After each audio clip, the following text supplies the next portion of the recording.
Nah, hari ini kalau tidak salah ini namanya hari kenaikan Isa Al-Masih. Ini sebetulnya kita ada kesamaan. Kristen dan kita mengakui Nabi Isa atau Jesus Christ atau Yesus Kristus itu memang dirofa secara fisik. Tapi bedanya kalau pada saat Yesus disalibkan menurut keyakinan Kristen dan mati 3 hari kemudian bangkit lagi, kemudian setelah 40 hari baru dirofa. Kalau keyakinan Muslim tidak begitu. Ketika beliau dikejar-kejar oleh Bani Israel, kemudian Allah langsung mengangkatnya, tidak melalui kematian dan tidak melalui kebangkitan.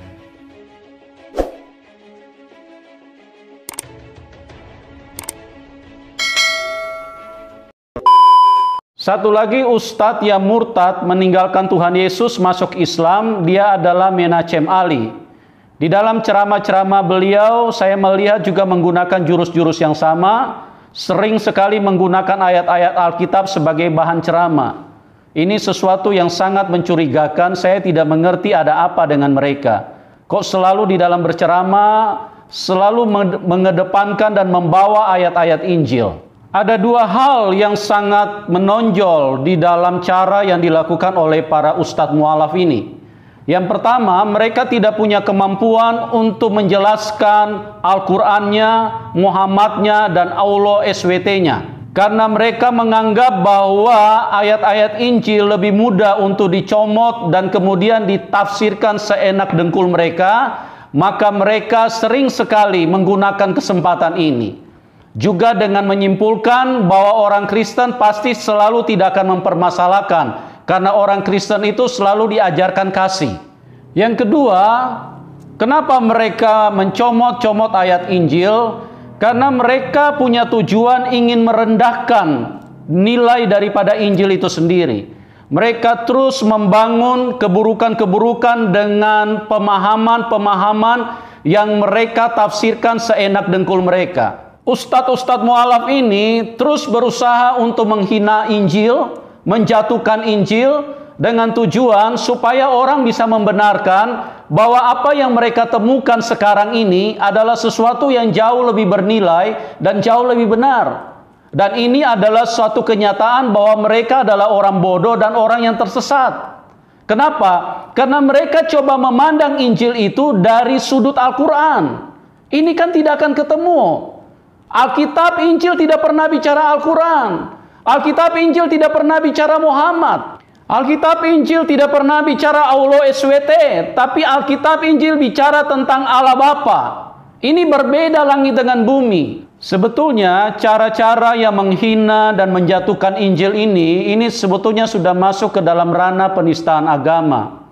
Tetapi kenapa ustadz-ustadz mualaf ini berani lakukan? Kembali lagi, mereka sadar betul kalau orang Kristen ini penuh kasih. Dan orang Kristen pasti tidak akan membawa hal tersebut ke ranah hukum. Dan inilah yang saya ingin tegaskan juga kepada kita semua, umat Tuhan. Inilah ajaran yang sebenarnya. Ajaran yang didasari, dibalut dengan kasih Tuhan. Sehingga kalau bila memaafkan tidak pakai embel-embel. Seperti yang selalu disuarakan, kami memaafkan tapi urusan hukum tetap harus jalan. Itu mah bukan memaafkan. Itu ngeles namanya. Kalau memaafkan itu tidak pernah membawa hal itu kepada ranah hukum. Tetapi tentang klarifikasi kami perlu jelaskan. Karena sudah terlihat jelas tujuan dari ustadz-ustadz mualaf ini untuk menjelekan, menjatuhkan selalu ayat-ayat Injil. Supaya apa? Supaya banyak yang bisa mengikuti mereka untuk masuk Islam, murtad lagi dari Kristen. Dan pada kesempatan ini kami akan terus memantau, kami terus akan memberikan klarifikasi, kami terus akan memberikan tanggapan. Nah, hari ini kalau tidak salah ini namanya hari kenaikan Isa Al-Masih. Ini sebetulnya kita ada kesamaan. Kristen dan kita mengakui Nabi Isa atau Jesus Christ atau Yesus Kristus itu memang dirofa. Menachem Ali mengatakan untuk peristiwa kenaikan Tuhan Yesus ke surga antara Islam dan Kristen punya kesamaan. Saya pikir ini sesuatu juga yang hanya menurut pikiran dia yang seenak dengkulnya. Tidak ada kesamaan apapun antara Kristen dengan Islam. Untuk pemahaman kalian sesuai dengan Al-Quran kalian, itu urusan kalian. Jangan disama-samakan dengan Injil, karena Injil itu sesuatu yang berbeda. Di dalam Al-Quran mengatakan bahwa Tuhan Yesus Kristus disebut hanya sebagai Nabi Isa. Dan ini pun juga di dalam Injil sangat berbeda. Injil tidak pernah mengenal yang namanya Isa. Siapa Isa itu? Isa itu kan hanya menurut Arab, menurut Al-Quran. Kristen Injil tidak pernah mengenal yang namanya Isa. Jadi berbeda sekali, jangan disama-samakan lah. Kalau kalian mau ceramah, ceramah aja lah tentang agama kalian. Tapi bedanya, kalau pada saat Yesus disalibkan menurut keyakinan Kristen dan mati 3 hari, kemudian bangkit lagi, kemudian setelah 40 hari baru dirofak. Kalau keyakinan Muslim tidak begitu. Ketika beliau dikejar-kejar oleh Bani Israel, kemudian Allah langsung mengangkatnya, tidak melalui kematian dan tidak melalui kebangkitan. Menachem Ali mengatakan kalau menurut Injil Tuhan Yesus mengalami kematian dan pada hari yang ketiga bangkit dari kematian dan kemudian setelah 40 hari naik ke surga. Memang betul itu sesuai dengan Injil. Tapi kalau menurut Al-Quran katanya tidak seperti itu. Jadi pada saat Tuhan Yesus dikejar-kejar sama Bani Israel, itu langsung diangkat ke surga. Pertanyaan saya, Menachem Ali, kan kamu saya lihat di judul itu bertulis profesor doktor lagi. Pertanyaan saya nih, tolong jawab ya. Siapa orang Arab yang lihat pada saat itu, pada saat Tuhan Yesus dikejar-kejar Bani Israel, kemudian langsung terangkat ke surga? Siapa orang Arab yang lihat di situ? Kamu memang bisa membantah ini kesaksian dari para rasul. Para rasul yang melihat, yang menyaksikan langsung, Menachem, ya, Tuhan Yesus itu mati digantung di kayu salib. Makanya pada waktu itu para rasul, murid-murid Tuhan Yesus begitu ketakutan sampai bersembunyi mereka. Karena apa? Peristiwa itu sangat-sangat memukul kehidupan pada saat itu. Dan kemudian apa yang terjadi? Setelah hari yang ketiga, dia bangkit dari kematian. Makanya Menachem, janganlah kau sama-samakan antara Al-Quran dengan Alkitab. Itu beda langit dengan bumi. Sekarang izinkan saya bertanya sama kamu. Kamu mau percaya kepada orang yang menyaksikan, murid-murid para rasul pada saat itu, yang menyaksikan langsung Tuhan Yesus digantung di kayu salib, dia mati dan dia bangkit dari kuburan? Atau kamu mau percaya kepada hanya cerita nanti 600 tahun kemudian dan tidak ada yang saksikan? Orang Arab tidak ada yang berdiri di situ. Nah, apakah betul keyakinan mereka kebangkitan itu ada?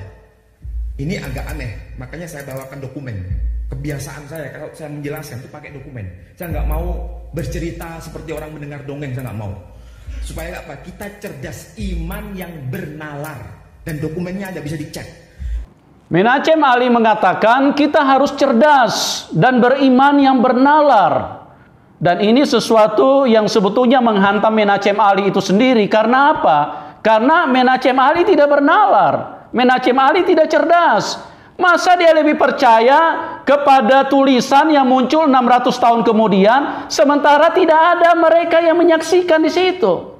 Ketika Quran yang diwahyukan oleh oleh Allah kepada Nabi kita Muhammad Sallallahu Alaihi Wasallam, beliau itu lahir tahun 571 Masehi, berarti abad ke-6.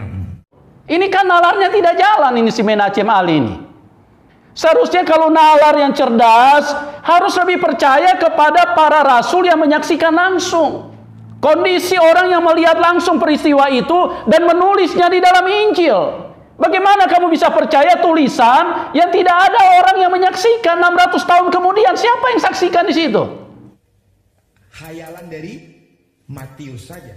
Berarti apa yang berkaitan dengan kebangkitan itu betul-betul dokumennya tidak valid. Menachem juga mengatakan bahwa peristiwa kebangkitan Tuhan Yesus itu tidak valid. Dia mengambil argumentasi kalau peristiwa kebangkitan Tuhan Yesus dari kuburan itu hanya dicatat di dalam Injil Matius. Saya tidak tahu Alkitab yang mana yang dipakai Menachem Ali. Sementara di dalam Injil Alkitab yang orang Kristen pegang, baik Matius, Markus, Lukas, Yohanes, semua mencatat kebangkitan Tuhan Yesus Menachem. Biar kamu, saya beritahu ya, biar kamu lihat nanti pegang Alkitab, supaya kamu jangan memutarbalikan dan jangan mengajar kebohongan kepada umat muslim.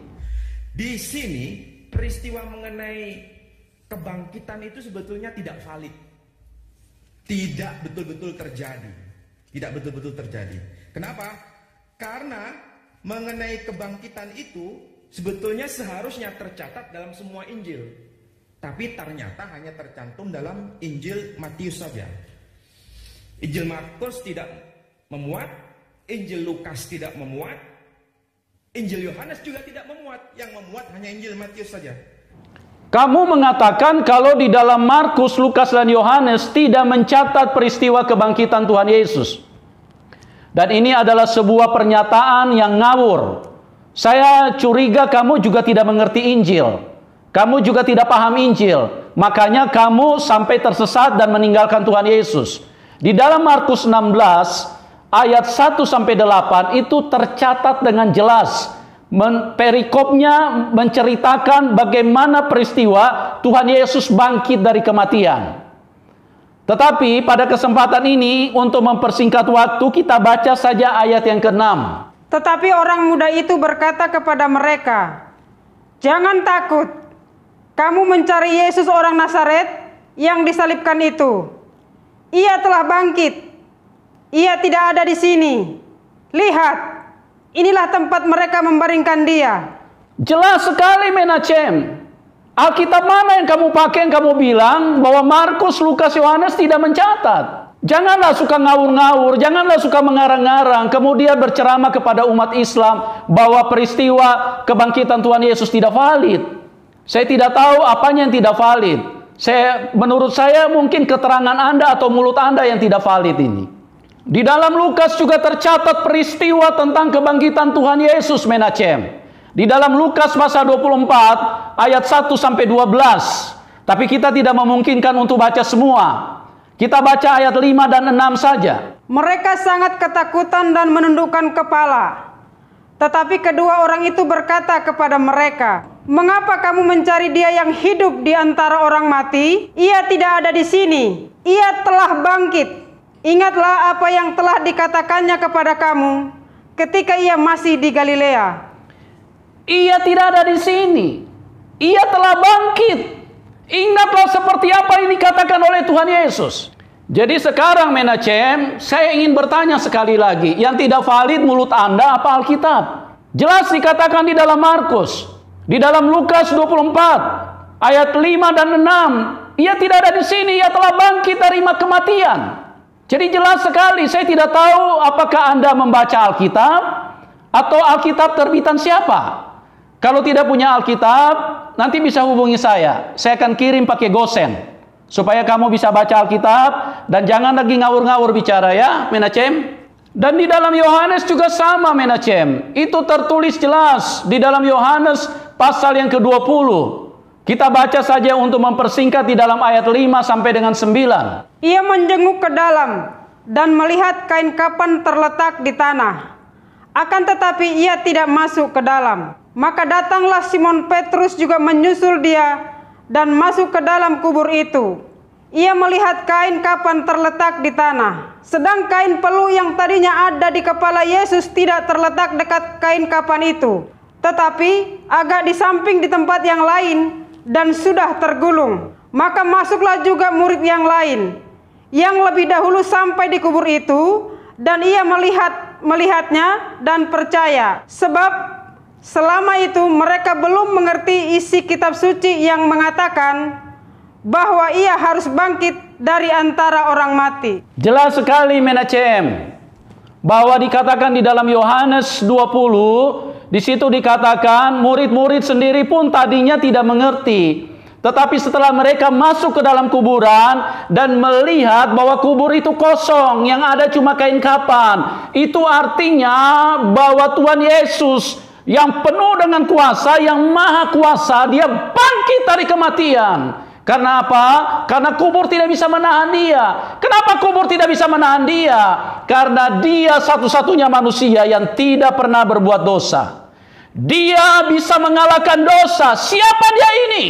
Dialah Tuhan, Allah yang maha besar, Yahweh yang maha kuasa, yang sudah kamu tinggalkan itu Menachem. Banyak orang besar yang mati di Israel dan mereka semua punya kuburan. Mereka tidak bisa keluar dari kuburan karena apa? Karena mereka terjamah oleh dosa. Kenapa mereka terjamah oleh dosa? Karena kapasitas mereka hanya manusia. Tidak ada satu manusia pun yang pernah luput dari dosa. Kenapa Tuhan Yesus tidak terjamah dosa? Kenapa dia bisa keluar dari kuburan? Karena dia hanya mengambil tubuh manusia, ambil rupa manusia, tapi dia adalah Allah yang maha kuasa, yang melakukan penebusan buat semua dosa manusia. Jadi jika Menachem masih kurang paham tentang Injil, kami orang-orang Kristen bermurah hati. Kami selalu diajarkan oleh Tuhan Yesus untuk selalu murah hati kepada siapapun. Kami bisa berdiskusi, kami bisa ajarkan Anda tentang Injil yang benar. Supaya Anda tidak lagi menafsirkan Alkitab hanya menurut versi dari apa yang Anda temukan di dalam Al-Quran. Demikianlah apa yang bisa saya sampaikan, kiranya menjadi cerah bagi banyak orang. Salam kemenangan.